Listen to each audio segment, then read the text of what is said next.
Good evening. Can you hear me okay? Yeah. Hi, I'm Scott Klinker. For any outsiders, I head the 3D design program. Thanks for coming out on a cold night. Also, thanks for coming out from the 3D design department, who's sponsoring tonight's lecture. Yeah. Tonight's speaker is here in connection with the Knoll workshop, which is sponsored by Knoll International, which is an extension of the annual Knoll lecture on design. When we do the Knoll lecture on design, I do a big introduction about Knoll. I'm not going to do that tonight. I'm just going to say that Knoll is a great supporter of design in general, and specifically to Cranbrook Academy of Art, and we're really grateful for their support.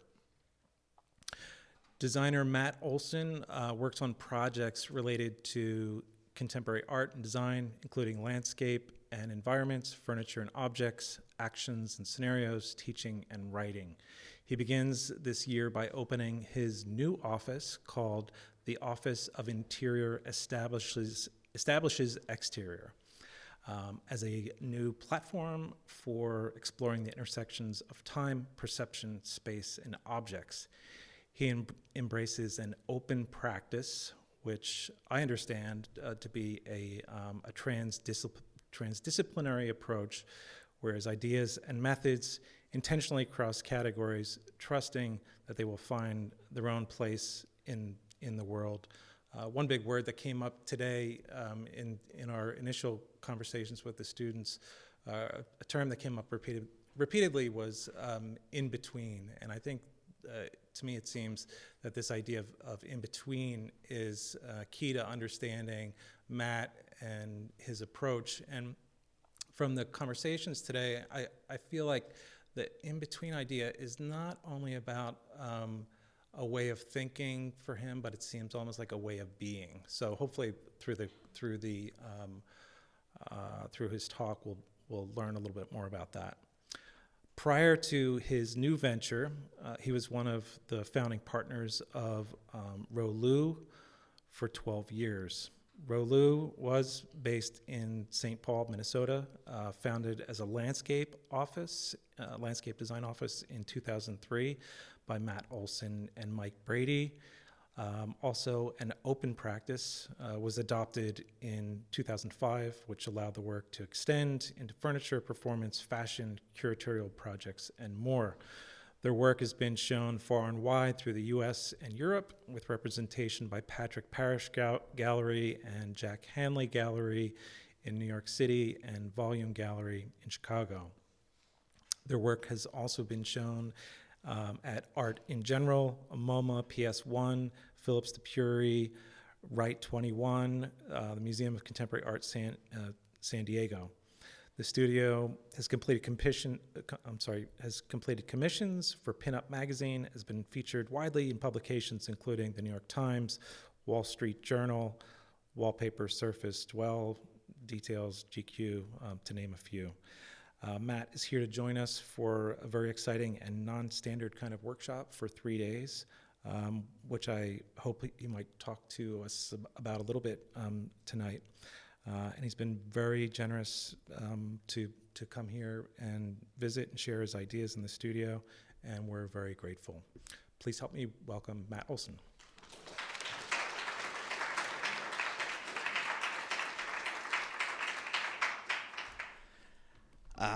Gosh, thanks a lot. That was a nice introduction. Maybe that should just be the talk. That's nice to hear. I've been busy, I guess. Yeah, it's a great honor and privilege to be here at Cranbrook. I've never been here before, and but I feel like Cranbrook sort of occupies a kind of a glowing place in the realm of art and design that's really special. And so it's fun to be here. I had a great day with the 3D students, and I'm really looking forward to the project. And as Scott was mentioning, for the last 12 years, I was Rolu, and last fall it started to seem clear that we were going to wind it down and make some changes, both Mike Brady and myself. And so on January 1st, I started a new office, a new project. Int.Est.Ext, which is Interior Establishing Exterior, is an abbreviation that screenwriters use to communicate with a director or a cinematographer about the soul of a scene. And but the notion of interior establishing exterior for me is sort of at the heart of, I think, the way I see life, and the way that work and life unfold. And so it is a very difficult name to say, the Office of Int.Est.Ext. And so OOIEE is not a lot easier, but it's pronounced we. And we're just finishing the websites, and we have a project that we're installing at the Aspen Art Museum in February, and then we have a show of new furniture work in New York in the spring through Patrick Parish Gallery, which I'm really excited about. You know, whenever I do a talk like this, I kind of like to just start with about 10 minutes of just kind of, just kind of talking about things to kind of create an atmosphere about the way that I feel about the work. And, you know, because it's like you come, it's like I'm going to talk, but I feel like there's so much to the exchange that's available when we talk about art and design, but especially when we talk about the things that we love, you know, the things that fill our life up. And I have a friend named Frank Lyon who uses the term coded mist. And he always talks about the coded mist of knowledge, which is everything that wasn't said, but somehow was exchanged after we have conversations. And so I'm resistant to the word lecture because as we talked about today, you know, Jacques Rancière's ideas about the equal intelligences. Lecture somehow implies fixed knowledge that's like distributed in a certain direction, and I don't really like to think that way about something like this. It doesn't feel right for my life. I don't like the word strategy, but I use it all the time. It feels weird. It doesn't really feel like an appropriate term in this kind of work. And I've been really thinking about the words that I use as I write things for the new website. So I'm resisting the word strategy. I don't like the entrepreneurial, I think, edge that it has, and that comes up a lot lately in design and art as a descriptor. I think art and design and architecture deserve a better term than something that's borrowed from business. And so I resist that. I'm not a huge fan of it. I hate the word work, but I constantly use the word work to describe projects, and I'm working on it.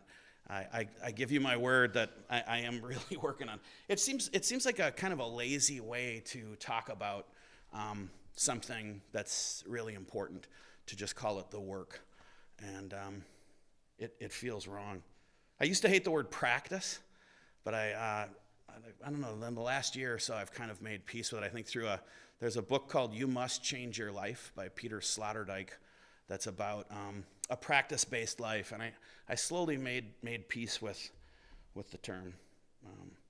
And I think these little resistances have to do with the professionalization of art and design. It's sort of required behavior to make a living at what you do, to be professional to some degree. But I really I try to resist it because I don't feel like a professional. That's not how this is supposed to feel for me, and I don't consider it a job. I consider it a gift.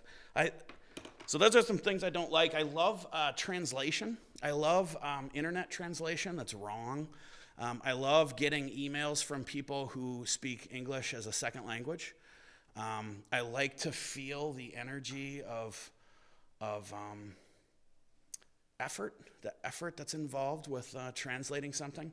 I like the mistakes. You know, the choreographer Yvonne Rainer talks about the fact that we are really limited to what we've seen, heard, read, thought, dreamt, and so on. And that a mistake is really an opportunity for something new. And it can be kind of a sacred thing. And so I feel like I sense that in translations. When you're reading good poetry, at least for me, I get this, I can feel a machine of translation happening that's past thought. There's a physiology to it. And I love that. I feel like that's the place. And as Scott mentioned, I really love in-betweenness. I feel like I'm never that interested by something that is clearly this or that. I've been interested in non-dualist thought. And I'm pretty sure that's true, that nothing is either this or that. And it's really manifested in the work that I've done. I feel like the world is best when it's surprising you. And I think that if you know what you're doing in advance of it, it starts to take away some possibility for surprise. I love love. I was telling the guys, the 3D students today, that I've made a point of talking about love more. I think it's really important. It's been a huge part of the work that I do. But I've always felt really sensitive about talking about love because I think it might not be cool. When I was younger, clearly I am not cool anymore. I'm like a portly 48-year-old guy, and so maybe now that I don't have a chance at being cool, I can finally just really talk. And I think there's really nothing better to pursue maybe in your life than as much love as you can possibly locate. Tolstoy didn't like the word love. He said it meant too much. And I think that's actually what I like about it. This is my friend Laura Brunelier. In 2012, I was commissioned by the Art Museum Directors Association, the Association of Art Museum Directors, to make a project for a symposium that they were having at the Aspen Institute called The Future of the Art Museum. And I wanted to make a project about love. And I was doing a Robert Rauschenberg residency at the time, and so I was living with 9 other artists on Captiva Island, which is off the coast of Florida, on Robert Rauschenberg's former estate, which I could do a whole talk about that 5 weeks. I mean, that was just incredible. But I was really working on this project a lot, and Laura and I shared a house, and she was really a part of it. I talked to her about it a lot, and about a week before the project was due, I told her that I was going to change the part about love. Like I was going to take it out. Because when I looked at the guest list of these museum directors, it was really terrifying. And I became really fearful that I didn't really have any business telling, Michael Govan and people like Andrew Blaufelt my thoughts about love. And so I told her this, and I was kind of in the process of chickening out. She's from Paris. She was smoking. It was just like a scene in a movie for me. She kind of got a mocking smile, and she said, "Oh, okay, you're taking love out of the presentation." And so she said, "Proust, he has a very big mind, no?" And I said, "Yeah." And she said, "Well, apparently he is not like you. He has courage to say, I believe in art and I believe in love." And it was a really transformative moment for me. And I from that point on, I have decided to talk about love. I always like to mention that everything is always changing in my life. And I feel like that's a big part of, if there is a job, if there is work, it's accepting change and changing your mind successfully again and again. And I think that's really important. Knowledge is not solid to me, and I really want to stay out of my own way. I don't want to take myself too seriously. This is one of my favorite little poems. This is by Robert Filliou. Excitement is greater than questioning. And then he said, art is what makes life more interesting than art. And even though Scott called me a designer, I am not really a designer. I'm not sure what I am. I like it that way. It's in between. I prefer to say that I work on projects related to contemporary art and design. I'm worried that if I start to embrace a title, it will start to affect the way that I act, and I don't want to do that. I really want to stay present in the moment, and I want to trust that the world is sending the right work and the right life to me. I always like to talk about all the amazing people that I get to work with too. I think that like coming here and just meeting everybody today is totally amazing for me. I can't believe that this is kind of a job, you know. I teach at the University of Minnesota in the School of Architecture, and again, I mean, I'm just surrounded by amazing young people, amazing faculty. You know, going to the Aspen Art Museum and working with their staff, it's incredible. And so when I was younger, I used to spend a lot of time thinking about what I was and what I got and who I was. I wanted my work to be how I wanted it to be, and I've really sort of evolved into a different understanding of that. And I like this notion that we are just our life is among the lives of others. I think we're all connected, and this talk is going to be sort of about the internet, and I think it's a little bit about that, a place where we are all becoming each other slowly and quickly. This is a little story. There's an artist named Richard Archwager, passed away a few years ago. I'm a big fan. He was a mildly interesting furniture maker. A long time ago. He was in his early 40s, and he had what he calls it an epiphany, where he was in his studio and he was washing his mug in Brooklyn, and his thumb brushed against his palm in a way that he said he had never felt before. It was a sensation, and at that moment he says he woke up, and what he thought at that moment was that everything matters, and he could suddenly hear more. There was more available to him. He could see more when he looked out the window. And it really started to affect his work. For some reason, that had sort of the same effect on me. It was a waking up moment, and I feel like I can glimpse what I think he means or meant. I was telling this story on the street in Brooklyn in front of a gallery that we had an exhibit at. And a young woman walked up to me and showed me that she had that tattooed on her arm, but she thought that it was actually it was fiction. She had misremembered and thought it was from a short story that she'd read when she was in high school. And it wasn't, and it was interesting. She's an architect now. She was in grad school at the time. It's a very internet story to me because it's fluid and it's only partially there, and it's changing. So it's really fun for me tonight to be here too, because Andrew Blauvelt and Scott Winter, who are friends from Minneapolis, Andrew recently came to run the museum here as the director of the museum and left the Walker Art Center where he'd been for a really long time, and so it's kind of fun for me to tell you that these two pictures at like 11 o'clock and 5 o'clock, that's Andrew and Scott's house in Minneapolis. Rolu started actually as a landscape office, and they were clients of ours. It was great. I was just kind of reminiscing. We had an intern come from New York, and the construction on this house was still sort of happening, and so I think it looked fairly rough outside. So it was very sort of industrial looking, just concrete and ipe.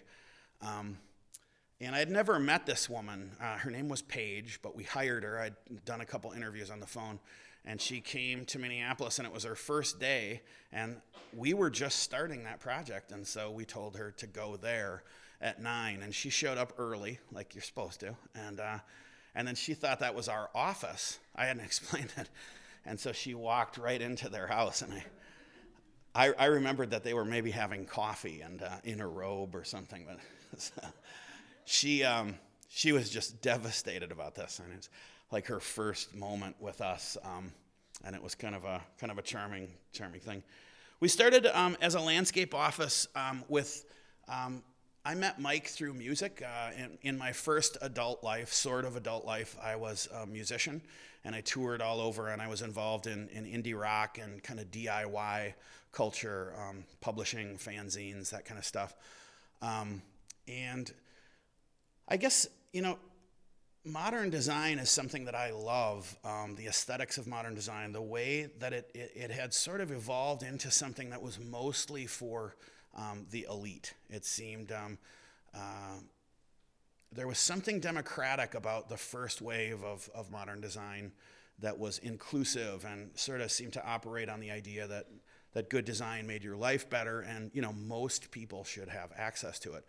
And so kind of joining the spirit of that part of the early movement of modern design with the kind of punk rock ethos, we decided that we could find a language material-wise and develop a practice of designing that was efficient and much, much cheaper than big landscape architecture firms who are generally doing corporate campuses or big parks. So we really focused on residential work, and we had an always say yes policy, which was really important. And so if it was a young single mom who was interested in a fence, we would do it. We would just find a way to do it. And we were trying to decide that there's a lot of different forms of currency. It's not just about money. And so if your efforts manifest in somebody having something that they love, that's a powerful form of currency. And we did work like that. It was 2003 to about 2006, I guess, that it was mostly landscape projects. We loved it. We were having a blast. In the beginning, like the first year, it really was kind of punk rock. I mean, I had an old Volvo, and we looked like Sanford and Son driving down the highway with, 6 people jammed in the car and all these wheelbarrows bungeed into the trunk. And it felt sort of like being in a band. It was really interesting. I was interested in Japanese art, mono-ha. I was interested, which is based in sort of the belief that materials are sacred, just as they are. So I was thinking a lot about late 60s Japanese art. I was really interested in John Cage at this time, still am, and so was really thinking about change and pretty expansive poetic ideas, I guess, related to these small backyard type projects that we were doing. In recent years, we've started to do more, I guess I would just call them environments. They're not necessarily interior or exterior, but thought of as environments. And so so that was our idea. There's a jolt. I'm just talking, but there's the slide. It worked. We were a success. That's kind of a cheesy slide, isn't it? But it did. It worked. We connected with people that were interested in what we were doing. Were excited, and we loved it. And we wanted to keep growing. And so in 2005, I started a blog, and maybe 2006, it started to get a little more serious. And I was really interested in blogs. Blogs back then were not that cool. They were often about somebody's sick cat. And they were just sort of like things, almost like a diary that maybe you kept for your friends or your parents. So the thing they had going for them was that they were genuine and they were accessible. And so I started a blog, and what did I do? I made mine not genuine. And I tried to use it as like a marketing tool. And I started writing kind of self-conscious posts about, Jonathan Ives and like things that I thought maybe somebody like Andrew and Scott, who were maybe going to hire a landscape company like us, would want to read about. And it just failed miserably. And so for like 7 or 8 months, Google Analytics could prove that it was, my mom and my wife and like a couple friends who would check it. My mom would check it multiple times a day, which I always love how older people's understanding of technology is like she thought maybe there would be more, like it would just keep filling up. But I had really gotten interested in this morning practice of waking up, having iced coffee, and sharing something that I was interested in. Sending a signal out into the world, I guess. And so I stopped writing kind of silly posts and started just writing about what I actually liked. And, that was architecture and art, and especially obscure architecture and art. And it just immediately, within 3 months, there were 4,000 visitors a day. And it started, which doesn't sound like a lot, but kind of was for blogs. And it started creating these conversations with people who were interested in the same things all over the world. And there's some social scientists in the Netherlands did a study about deadheads. Does everybody know the Grateful Dead here? So deadheads, people who are out on tour with the band, and some people would be like an insurance salesman, but they're like selling tie-dyes 3.5 weeks of the year for their vacation, and they would see other deadheads, they would meet other deadheads, and so these scientists studied their relationships, these people, and what they found was that the people who, might, like maybe I would see you for 3 weeks of dead shows, and then I wouldn't talk to you again the rest of the year. They found that the relationships between those people were much higher in the way that you measure, friendship and love and respect and understanding than they were for the people that they worked with or the people that were around them. And so what my theory is just that when you're writing about Claude Parent and things that are sort of obscure, when somebody else who's really interested in Claude Parent sees your post, it's kind of exhilarating. There's like this built-in momentum that starts, and because it's not that common. And I think certain channels are open when you're really sharing something that you love that just aren't open when you're not, or when you're acting professionally, or there are barriers. Around that time, I met an artist online. Well, I didn't meet him. At first, I just started seeing his work, and his name's David Horvitz. And when I look back, he really has had a big impact on me. He was, at that time in grad school, he was studying with Uta Barth, who's an amazing photographer. He was in Los Angeles, and he was doing, I would say there was sort of like, sort of Fluxus-spirited projects that were kind of light, didn't take themselves too seriously, and were really open. They weren't really about money. They weren't about the art world. And I just was really captivated by them. And then in 2007, he did a project while he was traveling with a band called Shushu. Does anybody know Shushu? Xiu, Xiu. Where somebody in the back there. It was raised the hand. That was great. You should have done like that. And he took a photograph of the sky every day. And so he was traveling all over the world, and it was just this really gentle, poetic, nice thing. And I wrote to him then and said I couldn't afford to buy the project, but I just really liked it. And so he said, well, if you just pay for the developing of the film, you're in. You can have the project too. And so that year, for about every 7 to 10 days, I would get an envelope in the mail with prints of photos of the sky, and then on the back it would say where it was taken. And it was a really important thing for me, and it was a very internet based project for me. Right around then I started a community kind of started to just form, I think, amongst other bloggers. Callie DeWitt was in Los Angeles. He's making amazing work right now. Mary Manning is an amazing artist who lives in New York, and she still keeps a blog. Instagram has kind of killed my blog, but Mary is amazing. Andy Beach had a blog for a long time called Reference Library that's still out there, just amazing, daily posts of cool things. Matt Connors was somebody that I met who is an amazing painter. Ricky Swallow, amazing artist in Los Angeles, had a blog called Ready for the House, and so on.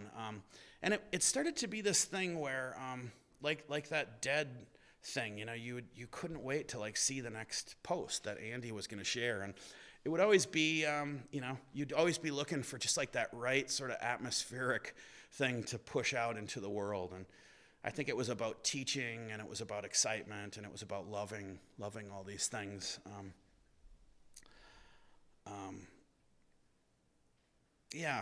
So in 2008, we decided to do a project. We had a really good year with the landscape business, and so we had money, and I just read the book The Gift by Lewis Hyde, and was interested in Lewis Hyde, and I can't remember if it was in that book, but I became aware that he had been the poet in residence at an architecture firm. Do you guys know about this? Really interesting. This small architecture firm on the East Coast had a poet in residence. They had an office, and then I think weekly the poet would give a 2-hour presentation about what they were working on, what they were thinking about, and it was a way for this firm to sort of invest in what I think they thought the soul of the firm was, and so we decided to try that. And the artist David Horvitz was working with a graphic designer named Mylin True Win. And they used the name ASDF, and just loved their work. Mylin had been the design fellow at the Walker Art Center, and so I'd gotten to know her a little bit through that, and we decided to commission them to make a work with the money we had. And they came up with this kind of conceptual newspaper that came out once a month and had an assignment related to it that was a photographic call and response. So the first issue came out, and it would be Rebecca Solnit writing and a photograph by David Horvitz, and then the assignment or the assignment would be the horizon line over land and water, or land or water, and it would just be open. We had there was no specs, and so we just kind of wanted to see what it would be like to just release something onto the internet and see what happened. And it was really cool. It started to take on kind of a strange life. At first it was sold at these kind of specialized, zine-related stores like Printed Matter and Motto in Berlin. But then oddly, it jumped, as can happen nowadays with culture, it jumped into Urban Outfitters, and all of a sudden, there was just a lot of photos coming in, thousands of photos. It looks like I missed a slide there. I had pulled some examples. If you're interested, you could Google it. There was some really interesting lessons that I feel like I learned from that about the internet and about photography, because there would be a 17-year-old girl from Omaha who submitted a picture she took of the ocean, and then there would be a photograph by Paul Paper, who's a professional photographer in Europe, and you couldn't really, when we hung the show, when it was done, you couldn't really be sure who was pro and who wasn't. And I don't know, I think we're all learning that sort of with Instagram, that there's a lot of beautiful things. There's a lot of things you can't take a bad picture of, and I'm sort of interested in that. So right around that same time, I just realized I was seeing thousands of photographs a day. And I think we've, in the last 50 years, we've seen a lot of photographs, obviously, and it's been discussed, but it just started to, because of blogs, I was just, hours a day, I was looking at photographs of furniture, architecture, obscure things. I didn't know what they were often, sort of like Instagram. But I loved them. Almost all of them. They're all amazing, and they were all entering me. They were all doing something to me. And I wondered, I wondered what was happening with that information or that energy. And so we'd started to work a little bit on furniture, and the idea kind of came for this, the way that ambient sound is there, but just barely recognized. I sort of felt a little bit that way about all the photographs that we were seeing, and we started to think about field recordings made from wood, and we started making these really simple pieces in the worst plywood, that you can buy, exterior grade BC, just junk. But we treated it like it was, rosewood. It was really, we loved it. We loved how it looked. I remember we were working in a studio in Bushwick in Brooklyn, and there was a neighborhood lumber yard that was owned by this really big Chinese family. And the dad of the family didn't speak any English. And one day, a little bit he spoke. One day he saw us digging through the stacks of this plywood, because there can be 40 sheets and only 3 are decent, and so you have to literally look through every sheet to find some good sheets. And he came over and he was upset. What are you doing with this this junky plywood? And I said, yeah, we're building furniture. And he was like, no and he was like, come, and he took me over to the walnut and like the nice plywood, and he was like, this is what you want for furniture. And I was like, no, we want that other stuff. And he was like, no. But I didn't listen, obviously, and we kept going. The 2 things happened with the internet that are interesting for me about this furniture. The first prototype chair that we made, I posted it on our Tumblr. And within about 4 hours, Mylin Truwin, who was part of that Scattered Light project, wrote to me, and she was going to be an artist in residence at Art in General, which is a gallery in New York, and she was going to do this reading room. And she immediately, asked us to make the objects for the reading room, the bookshelves and the chairs and stuff. And so to me, it's really powerful. It's a really, I think we've already sort of absorbed the internet, and it's kind of like, oh yeah, the internet's there. It's like, but I think actually the internet is like maybe second only to like the wheel and fire as a thing that humans are capable of using, that's available. I think we've assimilated too quickly our sense of wonder about it. And I think people that grew up with the internet, it might even just sort of be like, I don't know, whatever, But to me, the fact that you can make a prototype, send it out into the world, and within 4 hours, it somehow turns into a show, that's a really unbelievable thing to me. I'll never get over that, I hope. The other thing that happened was there was a blog called Mondo Blogo that was just like super cool, and it was this guy, Patrick Parrish. And I didn't know too much about it, about him. The blog was amazing. I read it every day. And then I was driving to a funeral in Iowa, and I looked on my phone, and he had added my blog to his. Do you guys know what blog rolls are? So like in his links, suddenly the Rolu blog was there, and I was so stoked. Like, because I love connection like that. When that's one of the things that really drives me. And so I was like, man, I got to write to this guy, And I wrote to him, and when I hit send, I went back to my inbox, and he at the same moment had written to me and talked about my blog. And we just were like, man, that's so crazy.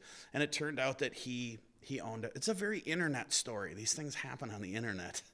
It turned out that he had a gallery in Tribeca called Mondo Connie, and within a couple days, it was like, well, we should do a solo show, and so this is the work that we showed. While we were there, again, Mylin Truwin, who was a grad student at Yale in the graphic design program, did a project for the New York Art Book Fair, and we designed this set for it, if you will. It was called IFS Limited, And I think this photo actually made it into the Graphic Design Now catalog, which was kind of that was really cool, which is a show that Andrew curated, that covered, a lot of the the atmosphere around graphic design, the publications like Pin Up Magazine and Fantastic Man, things that are definitely graphic design, but also seem to sort of ascend to someplace higher, maybe, I think. 032C. The felts on this chair were a collaborative act with somebody that had a blog in Seattle. Her name is Ashley Helvey. Super great textile artist and young woman. She's the creative director now of this fashion label called The Line. Do you guys know about The Line?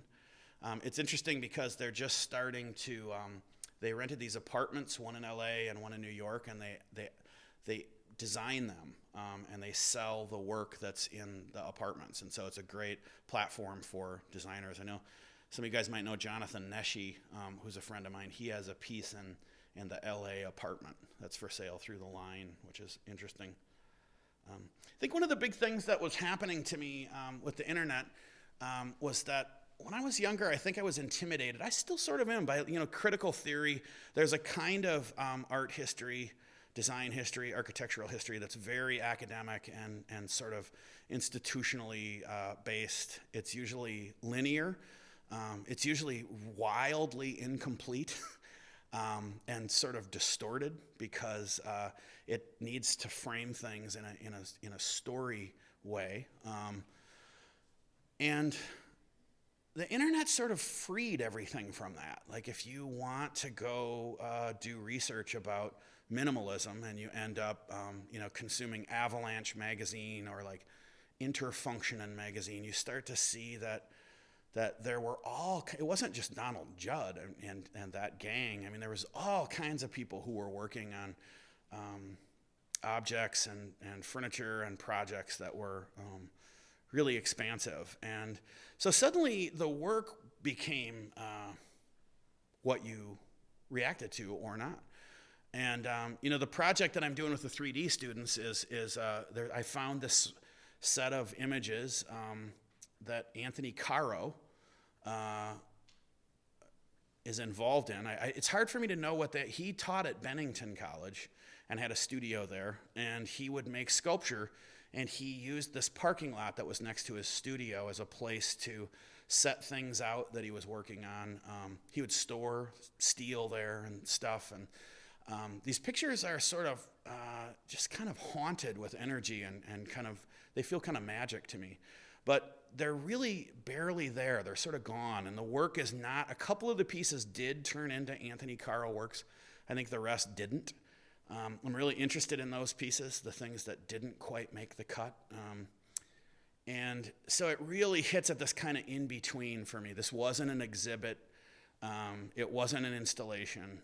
But there's something in these photos. And I feel like when you can get out of the way of the way that history is taught, there's a chance that things start to kind of come and get you as a kind of research rather than you going to get them, or like when I was younger and I would do research, I would kind of come up with a list of things and I would go execute that rather than letting something start me in a direction and follow it. This was a really funny, this is a nightstand that was commissioned by Pin Up Magazine. And I love Pin Up Magazine. It's like one of my favorite magazines because it really falls in between. It's about fashion, it's about architecture, it's about all kinds of stuff. And so when they commissioned us to do this, I was just so excited. And we made the piece super fast, photographed it, and immediately turned it in, And Felix, I think, was surprised.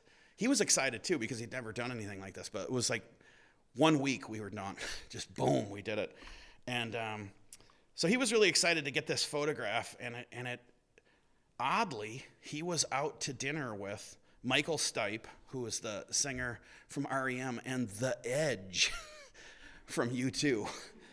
And he had an iPad with him, and he was so excited that he ended up showing this to them. And Michael Stipe, just like, he loved this piece, and he's collected our work, and it's I guess I feel like that kind of thing is not available without the internet. It's not possible to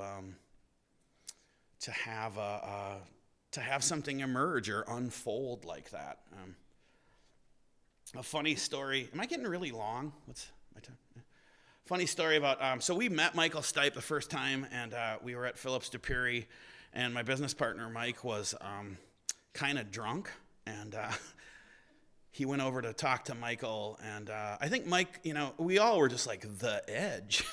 Like, who has dinner with the Edge, It's cool, but I feel like the Edge is maybe not a real person. To me, like, I didn't know that he was a human.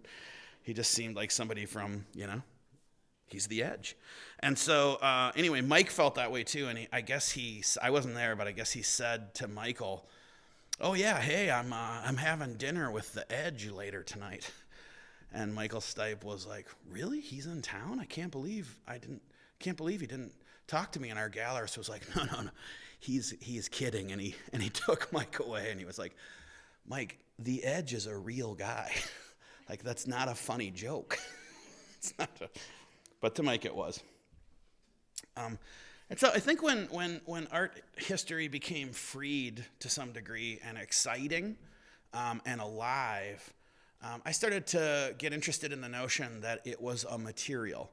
And so we started making work that was taking geometry in a really literal way from existing work. And Scott Burton is somebody that I've always been a really big fan of. And these are two Scott Burton chairs that we made, pegboard, and again, cheap plywood. We made a Scott Burton out of concrete. Really strange thing at a gallery in Brooklyn. We had been working on the project for about 6 months.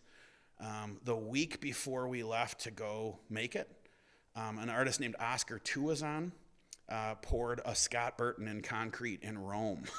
He didn't know that we were doing this, and I was just super bummed out because I don't know, I thought it would just seem like we were just doing the same thing as him.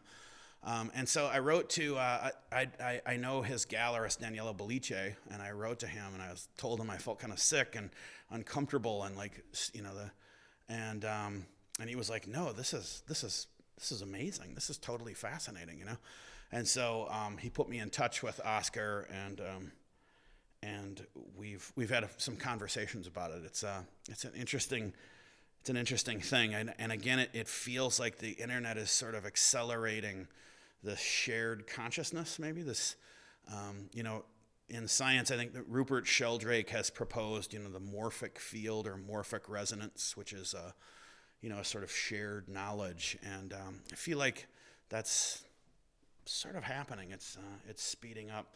These were some pieces that were art history as material-ish after an artist named Ulrich Ruckream. Not super well known, but he was somebody that I got really interested in through old magazines and scanned PDFs, work he was doing in the late 60s. This is more Burton work reimagined, collaborative with an artist named Eric Timothy Carlson, who's a friend of mine. Bookshelves. This was a commission for a magazine in Berlin called Monopole, and they asked us to make a Donald Judd piece, and we made a clear plexiglass scale version of one of his stools and then filled it with soil.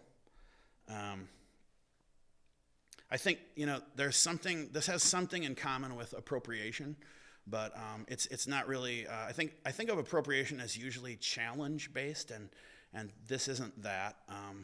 There's no challenge in here. It's more like an extension of something that happened. I think, we became friends with these people that published this Bad Day magazine. Does anybody know that here? No, it's super cool. Based in Toronto. Never met them, but think of them as friends. So I think sort of that Grateful Dead thing again, where the channels are just open. For a long time, my mom would, I would say, oh yeah, my friend is doing this. And she'd say, is it a real friend or an internet friend? And it used to freak me out. And it doesn't anymore. I mean, I think some of my very good friends, I don't see that much, but I'm in contact with them actually more than I would be if they were, a block away from me. This was a scaled down replica of a giant public sculpture in Poland by an artist named Otto Herbert Hajek. Again, it was like a photo of this giant sculpture, and I don't know, it just came to life. It was completely magic. This is a very scaled up version of a Lygia Clark piece. Do you guys know Lygia Clark? Amazing South American artist. This is a really huge scaled up version of a piece that she made. This was a piece that we did, or a residency at the Walker Art Center. This is a Dan Flavin piece. How do I talk about that project? It's so sprawling. I mean, it involved a lot of the things that I was interested in, still am interested in making work that exists. I think there's this piece here. I talked about this today with the 3D guys. We installed at Andrea Zattel's house in Joshua Tree, California, and it's a 2 mile by 5 foot wide long line made from medical felt. And when we were installing the piece, once it was like a 3/4 mile section, you could really see it. It's the desert, and so you could see it just from everywhere. And people, who aren't art specialists started pulling off the highway because most of them were afraid that we were beginning work on a pipeline, or there's just like all kinds of things. And then I would explain a little bit, and then they would usually be like, "Oh, it's art," and then there would be this kind of like weird standoff. But I really loved this exchange, and most people really got interested and really came around to it, and they felt open. Then when the piece was done, and it was open to the public, a lot of people came from Los Angeles, and there were locals present too, but the locals seemed afraid of us, like much less likely to ask us questions or talk about it, and they felt reserved and intimidated, and it really bothered me. It's really interesting to think about, but there's something about a work being alive at a certain moment. There's a great conversation that happened between Alan Capro and Robert Smithson about the life of a work. I really recommend it, and the museum as a kind of mausoleum. And so we decided to do this piece at the Walker where we built a stage outside and recreated with the public works from the Walker's permanent collection, as a way to hopefully make people more comfortable. If it seems like you're building maybe like a birdhouse or something, maybe it's easier to talk about than if it's kind of a deep or poetic idea that might seem out of reach at first glance. And it was just a great project. I think probably one of my favorites. We made these garments that you could check out at the guest services desk. If you wore it in the museum, this is called participation as performance. This large piece that was outside is called making as thinking. They were all these sort of propositions. And attention as place was about the internet and that sensation of being with somebody that is in Berlin, that I'm Skyping with, and that our attention becomes the place that we are. That's Laurel Broughton. She's a friend and a collaborator. She's wearing a dress there that was designed for this occasion by a gallery in LA called Iko. I would recommend you guys look it up. It's super cool. This is Claudette Gachuti. She was an intern at Rolu. She's now the assistant to the curators at PS1, which is really cool. This was a commission for a small boutique in Portland called Table of Contents. Again, this is a totally internet-based relationship. Never met them, but super great vibes. Their store is amazing. She is like an executive at Nike in the creative direction area, and I think makes a fair amount of money and then funds this really amazing art, very well curated boutique. These are chairs for Philip Lim. Another piece that this is for West Gallery in the Netherlands. They commissioned this piece, and again, it's somebody. This is like the whole thing is done via Skype, and does it just make me seem old that I'm so blown away that that's possible? Do you guys get that? Like you're young. I mean, to me it's so incredible that somebody can email you and say we're taking over the oldest church in the Netherlands at The Hague, and we want you to do something. And it just this work sort of just comes to life without any. We were discussing a little bit. I think Scott was talking a little bit about navigating relationships the way that, and I think that gets so scary for me when things get really professionalized and you have to go like meet and greet and like make the scene or whatever.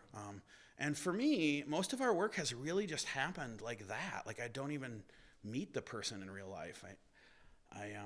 These are these big swing sets, and even though there's just one on each, the idea was that you would get 3 people across, and that you would have to talk and communicate with each other about the moment that you'd let go and trust gravity. So you would coordinate together, which is really what I think religion is sort of like. It's like you just want to find that moment where you let go and trust. Or maybe not religion. I mean, maybe a lot of things are that way. But yeah, that was a great project. This was, we made these mirrorized tables. I love that image. It's just so messed up.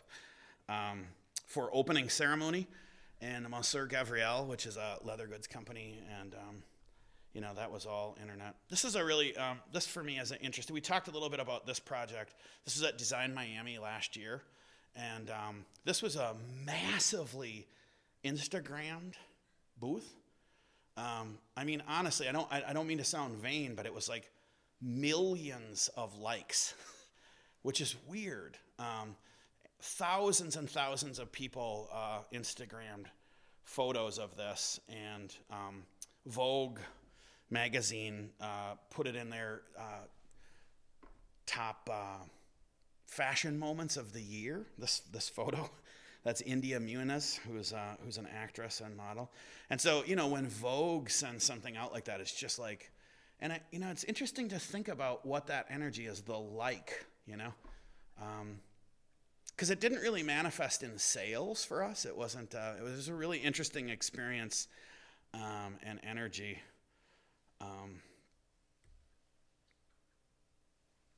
We screen grabbed every single hashtag photo of that, and so we have a collection of every like that there is. This is a piece that.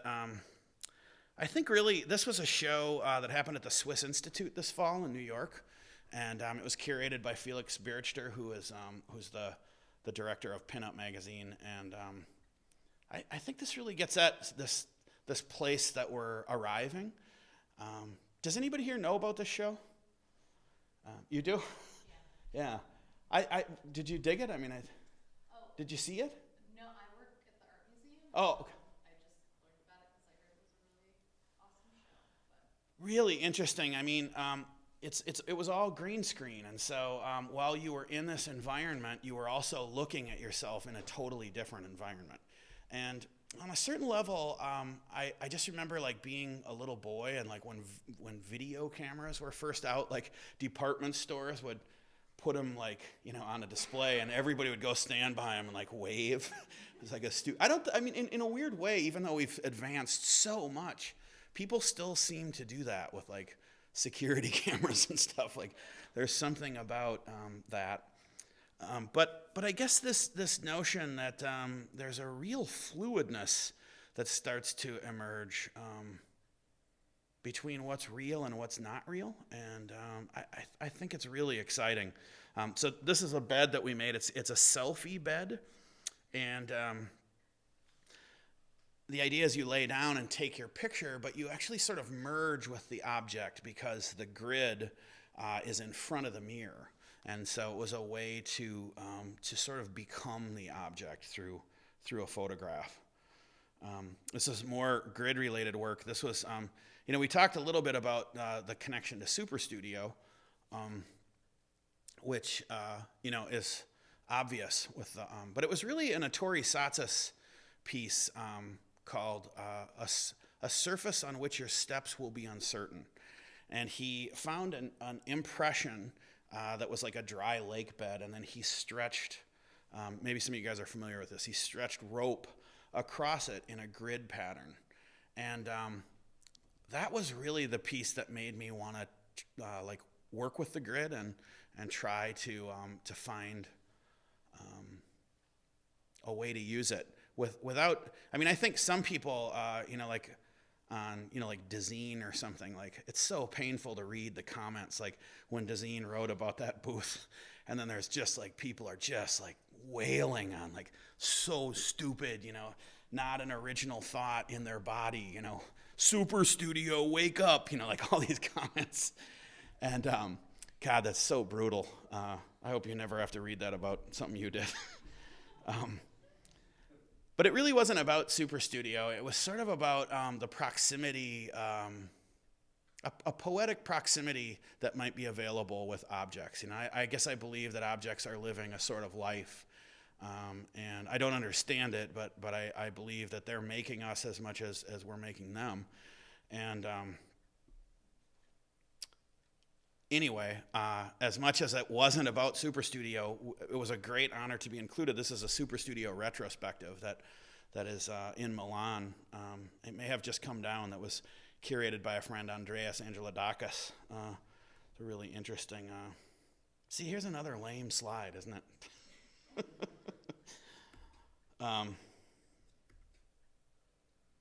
So if you guys are on Instagram, Rolu Matt. I'm gonna change that, but it'd be cool to see people on Instagram. I posted a picture of I ate lunch in the cafeteria here today, and I posted a picture of it, and it just kind of exploded with all. There was a lot of people that are friends that I didn't know went to school here and started weighing in on the cafeteria. But I really, I guess. Was that enough about the internet?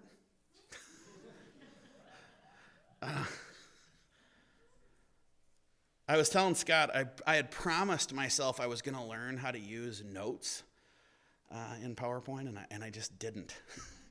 So I've really just been kind of winging this. So I apologize if it was scattered. But I guess, when I started thinking about how do I agreed, so I'll talk about the internet, I told Scott. And then I thought, fuck, how do you talk about the internet? It's crazy. It's like talking about the ocean. It just doesn't seem possible. And so then I got really anxious about it. And I started thinking about it, and I think it's that the internet is amazing, but I also think it has to do with the way that I behaved on the internet. And I'm not sure it is the same as the way I would have behaved if I was going to New York or Chicago to try and make moves towards a career, in working in art and design. Because when I was on the internet, I really was sharing what I loved over and over again, And, one of the things I've noticed, this is a quote, Ettore Satsas said this to Kiramata. One of the things I notice is like, all of my heroes are always talking about love, from Ettore Satsas to, John Cage, to Rauschenberg, to Pierre Huyghe, I mean, on and on. And for some reason, I avoided that part, and lately that has seemed like such an important part of what they're doing with their life and their work. And I guess I really recommend it. If that's it sounds kind of dumb to recommend love or like to endorse love, but I really do think that is the thing that that makes anything worth doing, or that makes anything work. And so if I had gone onto the internet and tried to be like a cool guy or something, I mean, you can look at me and know it wouldn't have worked. And so instead, something else happened, something genuine. And so whatever that platform might be in the future, whether it's, because I mean, Instagram, it's gotta be slowing down, right? It's cool, it's like peaked, it's great, but I feel like something new has to come. I kind of hope blogs, you know how like in music, like things will really go forward and then they'll kind of stop and then they'll start circling back, and they'll start revisiting things from the past that were cooler than people maybe realized at the time, like weird old drum machines or whatever. And the thing about blogs is there's really an opportunity to say something substantive, and there's a record of it, and it's there. And so somebody wrote about me, and they said that they thought I was tossing messages in a bottle out into Google Images. And I thought that was a really nice way to talk about what happens with a blog. And so whether it's Instagram, whether blogs come back, I really encourage you to find a way to share and put your life among other people's lives, I guess. And maybe that's what I have to say. So. Any questions? Or thank you.